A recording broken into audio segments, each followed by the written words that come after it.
Hi folks, welcome to episode 5 of the Team Venom Comic Show. This week's going to be a little bit different to usual in the sense that there's not two of us here and we're not doing the normal back and forth thing that we normally do. That being said, that's purely due to life getting in the way. So we've got still got the segments that we normally run. So we're going to go to the first one now, which is Connor with the Comic of the Week.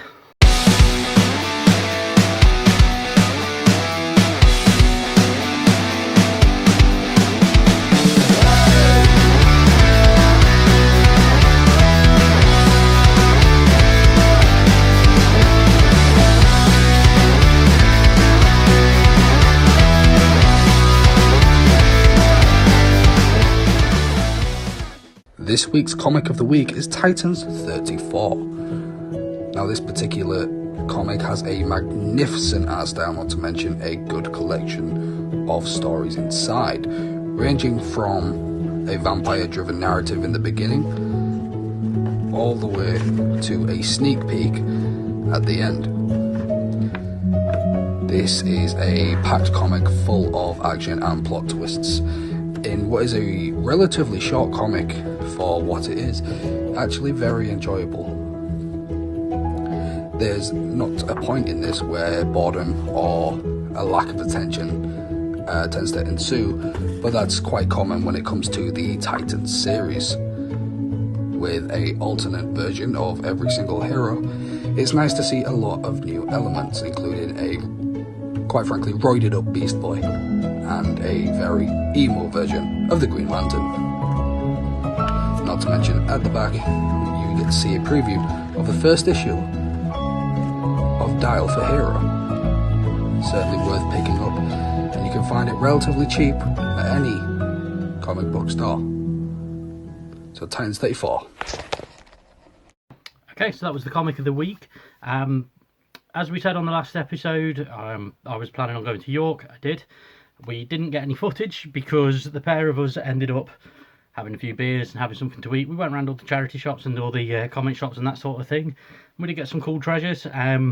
So, yeah, that being said, let's go to the little segment that recaps that, which is the collectible hunting. So, here you go.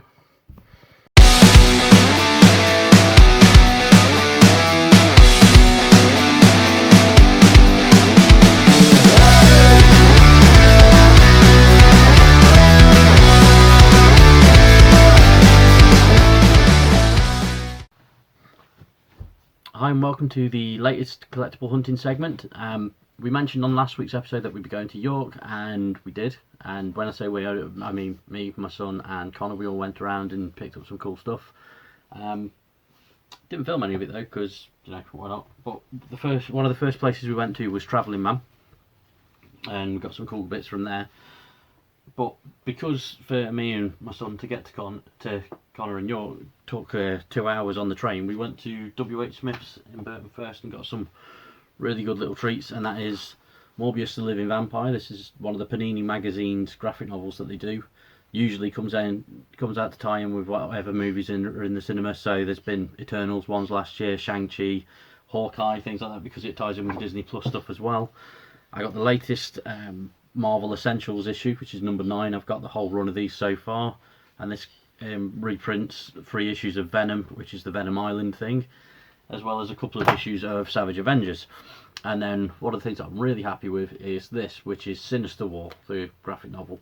This is the UK reprints by Panini, but the UK reprints have gotten really cool in the way that they look. Time was you get them, they'd have a big thick grey spine and they'd be falling to pieces. But Sinister War was a 5-issue miniseries that was done by Nick Spencer, and that was heading towards the end of his Spider-Man run.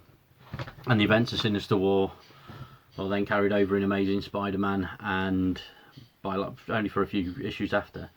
And we then got to the Beyond era of Spidey, which is the stuff that I've been collecting myself.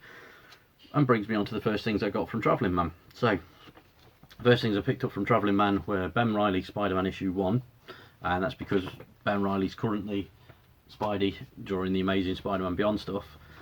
Issue 83 of the Amazing Spider-Man, which is Peter Parker recovering in the hospital and getting to a point where he's actually attempting to stop a crime, but while still severely injured. And issue 84 of The Amazing Spider-Man as well. This is one of the villain's reign variants and stuff, which is pretty cool. As you can see, good old Doc Ock there. Features a Ben Reilly Doc Ock showdown and stuff. And this only came out a few days ago. Oh wait, no, it's not. It's because I haven't read it yet. But I know it isn't the one that came out a few days ago, because the one that came out a few days ago was issue 85. So I've just realised I went all the way to York and didn't even pick up the latest one. What a knobhead that I am. Some of the stuff that the other stuff that we got from York was pretty cool, was Power Ranger related, because as you've probably seen from the channel, we do like the Power Ranger podcast, and with its own little cast of contributors and stuff for there. Some of the stuff was from Travelling Man, but the first thing I want to show off while it's still got the price on is that, which is for $1.99. I got a Power Rangers annual from 1997. This is from when it was season 3, because you can tell because it's got all things of like Catherine Hillard and stuff, who replaced Kimberly in the 3rd season. The book smells. It's got that wonderful old book smell. But yeah, so it's pretty cool. That's just going to go on a shelf, probably with some of the Zords and crap like that one in front of it. Then Travelling Man had a special offer on graphic novels, which is 3 for 2. So picked up volume 7 of this, which is the first half of Shattered Grid. Annoyingly, we've already got number 8, which is the second half, so we've got them in reverse order. Then we got volume 11, which is the latest volume that's out in trade, which is Necessary Evil, and features Tommy as the White Ranger, which in the other ones he's not, and Soul of the Dragon. Overall, for the free, it came to 26 quid, which is fantastic. But basically, this is like the equivalent to, say, Old Man Logan or Dark Knight Returns, that sort of thing, only it's the Green Ranger from the 1st season.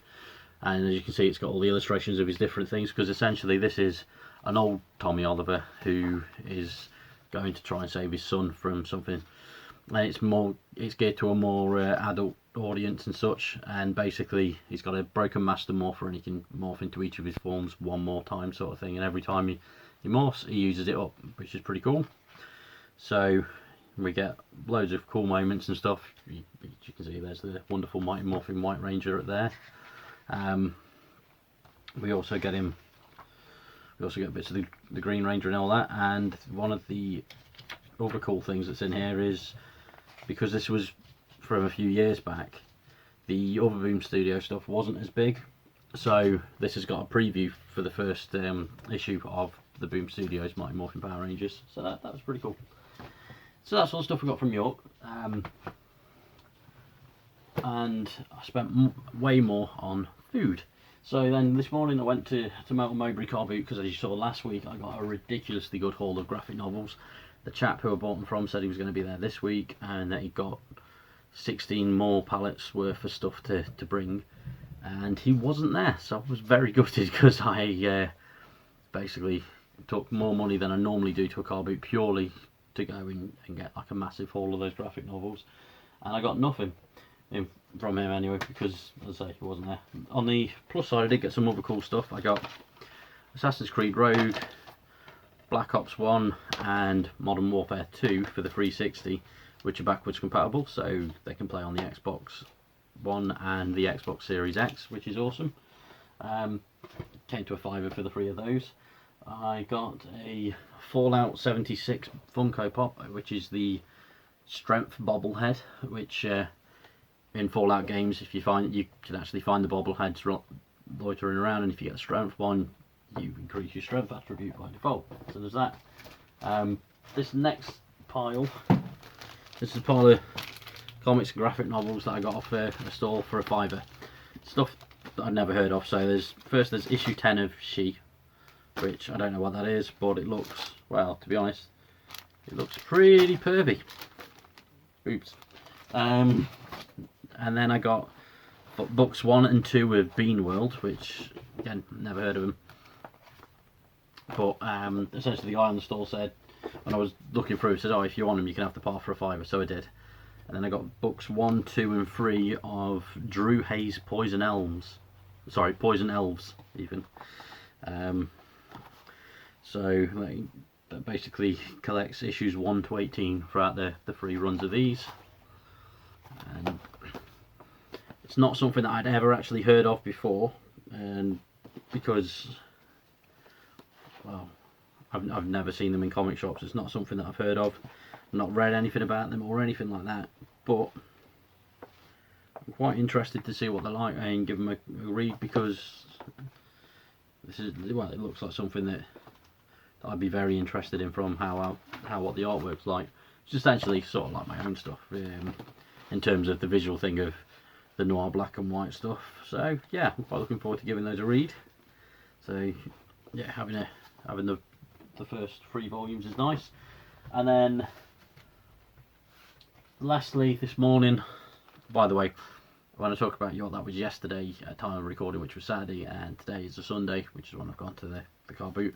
But on the way back, I nipped into a charity shop and I found 2 wonderful little treats. One being volume 1 of Marvel's Black Widow, which is the Finely Woven Thread, it's called. But yeah, so that's volume 1, and that cost me £4.50, which is expensive for charity shops, but at the same time, £4.50 is cheap for a graphic novel, for one for myself. And the other thing I picked up was Venom, and this was £3.50, as you can see on the back. And this is basically, I've had this before and I accidentally destroyed it, but it's essentially a promotional comic that they gave away free at the cinemas when you went to see the first Venom film. So it's a cool little thing to have for that reason, and pretty much that reason only. So yeah, so that's the haul. Bit disappointed that I didn't get any of the hardback stuff from Melton Car Boot, because it meant that I've been up since 5 o'clock this morning in order to go there early enough to get them. And yeah, but the stuff I got from York was fantastic. The stuff I got from Melton is also quite good and everything, and got another Funko for the wall behind me as well, so it's all good. But yeah, anyway, we'll go back to me and Connor in the main podcast. Okay, so that was the collectible hunting. I got some decent books, including some really awesome graphic novels of Power Rangers. And with that being said, I'm going to go to something awesome that I picked from York, which is this week's graphic novel, well, greatest graphic novel guide. You may be wondering why I'm smashing through these. It is literally down to time constraints and scheduling conflicts this week. Next week should be a full form show. The main reason being that we're having difficulties is that it is Royal Rumble weekend, so you know, we both got plans and that sort of stuff, and it's just what happened. So anyway, let's go to the greatest graphic novel guide, and yeah, enjoy.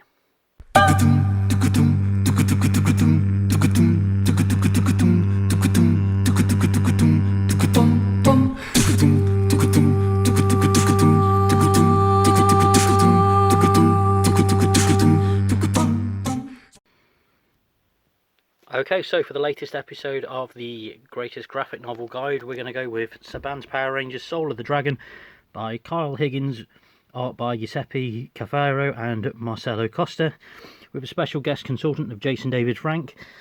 The book tells the story of Tommy Oliver, who was well, you can see who he was by those. He was all 5 of those Rangers, basically. One of the most prolific Rangers on the entire show.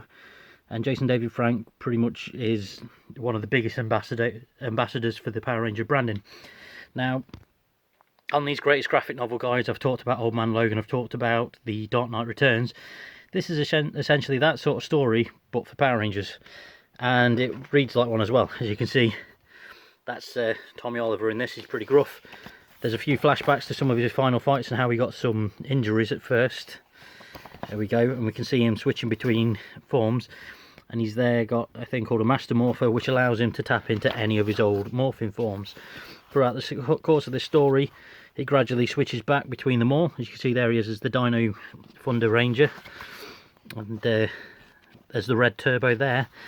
But essentially, he can use each power one last time until it runs out. So it's a pretty good story. There we go, you can see White Ranger on there, a few other Rangers. There's a few characters that make the return, and let me see if I can find it.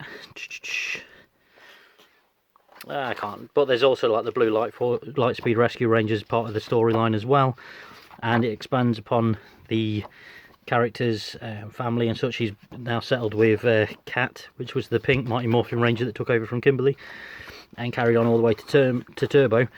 And you see this other person wielding the Green Ranger suit there, that is his son JJ, who they referenced in a show called, an episode of Power Rangers Ninja Steel called Dimensions in Danger, where they essentially had loads of different Rangers team up because of some form of dimensional threat. So yeah, this was done first and they referenced it in that, which is pretty cool. And yeah, it's just a really good book. It's definitely worth a read. And well, I'll show you the RRPs and such. Standard pricing is pretty damn cheap, and it's all licensed by Boom. Sorry, it's printed by Boom and it's licensed by Hasbro, so it's all classed as continuity. Yeah, it's definitely worth a read. I'd highly recommend it. So yeah, back to me. Okay, so that was the greatest graphic novel guide, and that was Power Rangers Soul of the Dragon, which is something that I've always wanted to read until I got it the other week, and it is amazing. It's everything that I hoped it would be, and yeah, that's why it's on that. So yeah, it's something that I would definitely recommend to any comic book fan or Power Ranger fan, or you know, someone who's like myself and a fan of both. Anyway, let's now go back to Connor for Collectible Corner, as I think that's one of the segments we've got left. So yeah, let's go to that.